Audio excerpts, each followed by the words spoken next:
Cuando una mujer es infiel, no hace falta que sea experta en espionaje.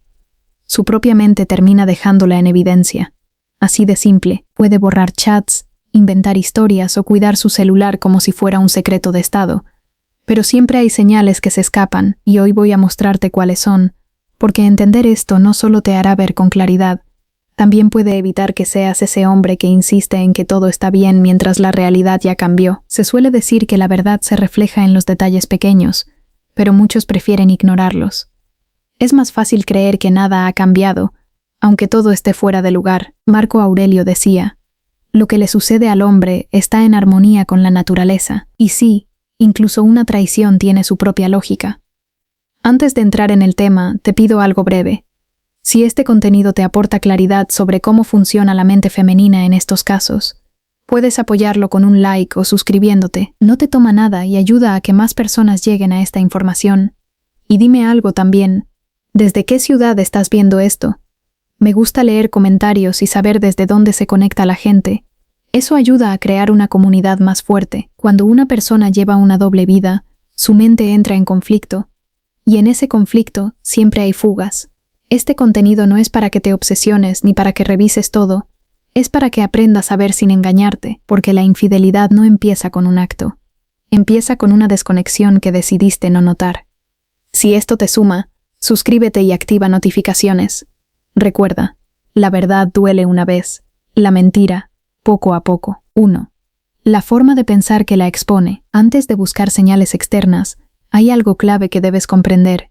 Cuando una mujer empieza a ser infiel, no se vuelve una mentirosa perfecta, más bien, su mente entra en tensión constante. Por un lado está la imagen que tiene de sí misma, fiel, comprometida. Por otro, la emoción de lo nuevo, lo prohibido, lo intenso. Cuando esas dos fuerzas chocan, aparece un mecanismo típico. La mente empieza a justificar lo injustificable. En psicología esto se conoce como disonancia cognitiva. En pocas palabras, está actuando en contra de sus propios valores.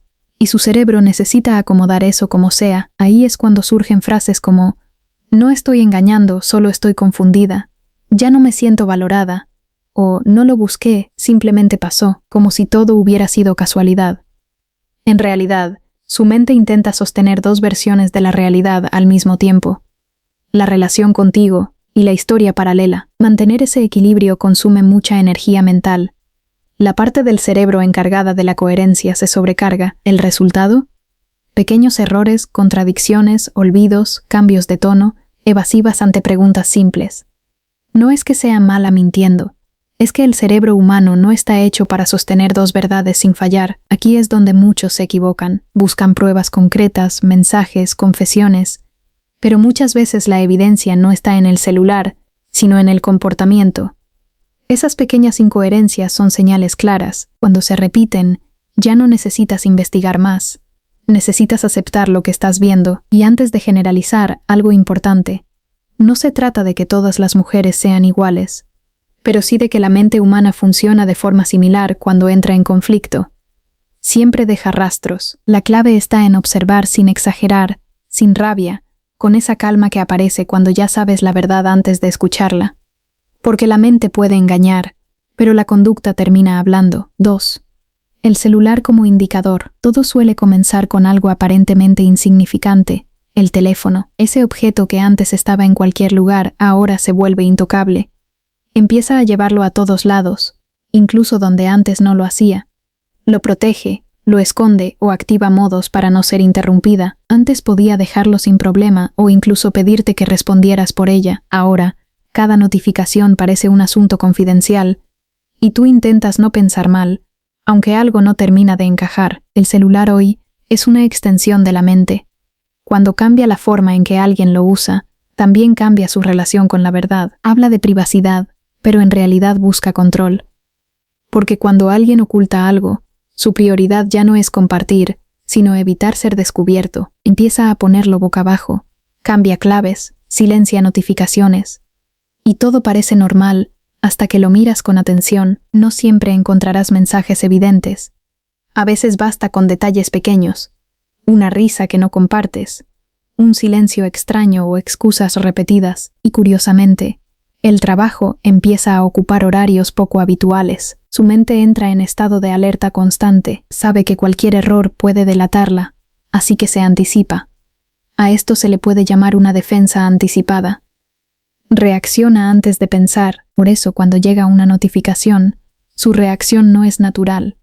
Hay tensión, una mirada rápida, un gesto nervioso y luego la típica pregunta: ¿por qué me miras así? Cuanto más intenta ocultar, más evidente se vuelve el cambio. No necesita un detector de mentiras, ella misma se convierte en uno, y si prestas atención, notarás que ya no actúa con naturalidad, sino con cuidado constante, como alguien que carga un secreto, porque aunque diga que no pasa nada, su comportamiento ya lo dejó claro. Solo faltaba que quisieras verlo. 3. La agenda empieza a no cuadrar cuando su rutina cambia. No hace falta ser detective para notarlo. Antes todo tenía cierto orden. Trabajo, casa, su círculo habitual. De pronto, aparecen compromisos nuevos, planes de última hora, y personas que nunca antes habías oído mencionar. Su tiempo parece estirarse, y curiosamente, tú ya no formas parte de ese nuevo esquema. La mente necesita espacio cuando intenta sostener dos realidades. Mentir requiere tiempo, y ocultar, organización. Sin darse cuenta, empieza a ajustar su día a día para tener margen. Surgen frases como «tengo que salir antes» o «no me esperes despierto». Mientras tú te preguntas qué está pasando, ella ya está adaptando su nueva narrativa, y su mejor herramienta es su propio horario. En psicología, esto podría entenderse como una reorganización del entorno para facilitar una contradicción. En simple, necesita tiempo para sostener lo que está haciendo, y en ese intento, inevitablemente aparecen fallos. Planes que no coinciden, historias que cambian, detalles que no encajan, pero cuando cuestionas algo, la respuesta suele ser la misma. Hacerte sentir que estás exagerando. Hay algo más sutil todavía. Cuando todo parece en calma, se muestra distante. Pero si percibe que dudas, de repente se vuelve más cercana. No es necesariamente afecto genuino. Muchas veces es una forma de aliviar su propia incomodidad interna, como cubrir una grieta sin repararla realmente. No te enfoques solo en los horarios. Fíjate en la energía. Cuando alguien está donde quiere estar, se nota. Cuando no, también, solo que se disfraza de cansancio, estrés o excusas. Y si observas con claridad, verás que su rutina dejó de ser natural para convertirse en algo calculado. 4.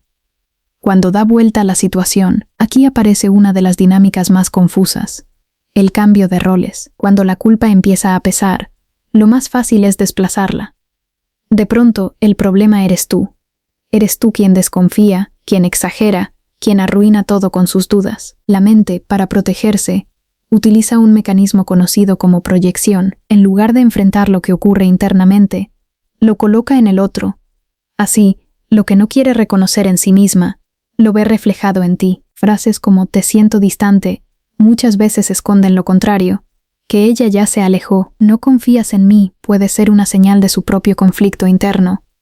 Y cuando dice «estás paranoico», suele haber más miedo a ser descubierta que certeza de que estás equivocado. Es una forma de liberar presión. Si logra que tú parezcas el problema, su comportamiento encuentra una justificación. Así evita enfrentarse directamente a lo que está pasando. Muchos caen en esta dinámica. Intentan compensar, demostrar más, esforzarse el doble para arreglar algo que en realidad no depende de ellos, pero no se puede resolver con afecto algo que nace de una falta de honestidad. De hecho, cuanto más tranquilo te mantienes, más incómoda puede sentirse la otra persona. Porque alguien que no reacciona impulsivamente suele ver con más claridad. Si notas que cada conversación termina contigo en el lugar del acusado, haz una pausa. No es confusión tuya, es una dinámica donde la responsabilidad se está desplazando. A veces, lo que no se dice directamente se manifiesta en la forma en que se discute. 5. El deseo no desaparece, se redirige. Hay algo que rara vez engaña: la energía. Y el deseo es una de sus formas más evidentes. Cuando alguien entra en una dinámica de infidelidad, ese deseo no se extingue, simplemente cambia de dirección. Es como una luz que antes estaba enfocada en ti y ahora ilumina otro lugar. La intensidad sigue ahí, pero ya no te alcanza igual. El contacto físico empieza a sentirse distinto. Puede volverse escaso o, en algunos casos, excesivo. Si disminuye, aparecen explicaciones como cansancio, estrés o falta de ánimo, pero al mismo tiempo Hay energía para otras cosas que no compartes, y si de pronto hay un aumento en la cercanía, tampoco siempre significa lo que parece. A veces es una forma de compensar internamente, de equilibrar una sensación incómoda. En psicología, esto se relaciona con la compensación emocional, hacer más en un área para aliviar lo que se está haciendo en otra. Pero si observas bien, notarás diferencias. La presencia puede estar, pero la conexión no siempre. El lenguaje corporal también cambia, menos contacto visual sostenido, cierta incomodidad en la cercanía o gestos que ya no fluyen igual. Y en otros momentos, muestras de afecto más intensas, pero con un matiz distinto, como si buscaran cubrir algo. El error más común es justificarlo todo. Pensar que es una etapa, que el tiempo cambia las cosas. Pero el deseo no suele desaparecer sin más. Lo que ocurre, muchas veces, es que se desplaza. Por eso, si sientes que la conexión ya no está donde estaba, no lo ignores. No es cuestión de paranoia, sino de percibir hacia dónde se está moviendo esa energía. Porque el deseo, en el fondo, siempre encuentra un lugar donde expresarse. 6. Todo empieza a reflejarse en el espejo. Llega un momento en que notas un cambio, aunque no sepas explicarlo del todo. Tal vez es el aroma, la forma de arreglarse o la ropa que ahora parece elegida con más intención. Antes no le daba importancia a esos detalles cotidianos, y ahora, incluso para salir un momento, parece que hay un esfuerzo extra. El punto no es que se arregle más, sino por qué lo hace. El cuerpo humano, aunque no hable, comunica mucho. Cuando alguien siente atracción por otra persona, el cerebro activa una combinación de estímulos que generan entusiasmo, motivación y cierta intensidad emocional. Es lo que suele llamarse una fase de atracción o conquista. Ese impulso de querer destacar no aparece de la nada. Responde a un estímulo concreto, y ahí es donde empiezan los detalles. Fragancias nuevas que antes no usaba contigo, cambios en su estilo, una atención distinta a su imagen. No es solo apariencia, es intención. Antes buscaba tu opinión sobre cómo se veía, ahora simplemente decide y actúa. Y si preguntas, la respuesta suele ser que lo hace por sí misma, lo cual es válido. Pero el cambio repentino después de tanto tiempo con hábitos distintos llama la atención. Desde un enfoque psicológico, esto puede entenderse como un ajuste en la forma en que alguien quiere ser percibido. La imagen externa empieza a alinearse con una nueva narrativa interna, y muchas veces esa narrativa ya no gira en torno a la misma persona de antes. No implica necesariamente rechazo hacia ti, pero sí indica que su atención está enfocándose en otro lugar. El espejo deja de ser solo un reflejo personal y pasa a ser una herramienta para proyectar algo hacia alguien más. Conclusión. Llega un punto en el que ya no hacen falta pruebas concretas, las señales están ahí, acumulándose. No necesitas encontrar algo evidente para percibir que algo cambió. Se siente en el ambiente, en la forma de hablar, en la distancia, en los silencios, y ahí entra en juego algo clave. La intuición. Muchas veces se nos enseña a ignorarla si no hay evidencia clara, a pensar que, sin pruebas, todo es imaginación. Por eso, muchos terminan buscando respuestas externas mientras internamente ya percibieron lo esencial. La intuición no funciona como un análisis lógico, es más bien una percepción profunda, una reacción que surge sin aviso. Esa incomodidad, esa sensación de que algo no encaja, ese cambio que no puedes explicar pero sí sentir. Desde la neurociencia, se entiende como la capacidad del cerebro de captar múltiples señales sutiles que no siempre llegan a la conciencia, pero sí impactan en el cuerpo. Por eso, muchas veces sientes algo antes de poder explicarlo. No es algo místico, es biológico. Tu sistema está registrando incoherencias que tu mente intenta racionalizar. Y ahí aparece el conflicto interno, lo que percibes frente a lo que quieres creer. La intuición no busca confundirte, busca protegerte. Es una forma de inteligencia que actúa rápido y con base en señales reales, aunque no siempre evidentes. Es común ignorarla al inicio, pero también es frecuente que, con el tiempo, termine confirmándose. Cuando algo no encaja, suele ser por una razón. Puede que otros minimicen lo que sientes o intenten hacerlo parecer exagerado, pero cuando la percepción cambia de forma constante, vale la pena prestarle atención. Escuchar esa voz interna no significa reaccionar impulsivamente, sino reconocer lo que estás percibiendo, porque el cuerpo no inventa, interpreta. Y cuando insiste en mostrarte algo, generalmente es porque hay algo que merece ser visto con claridad.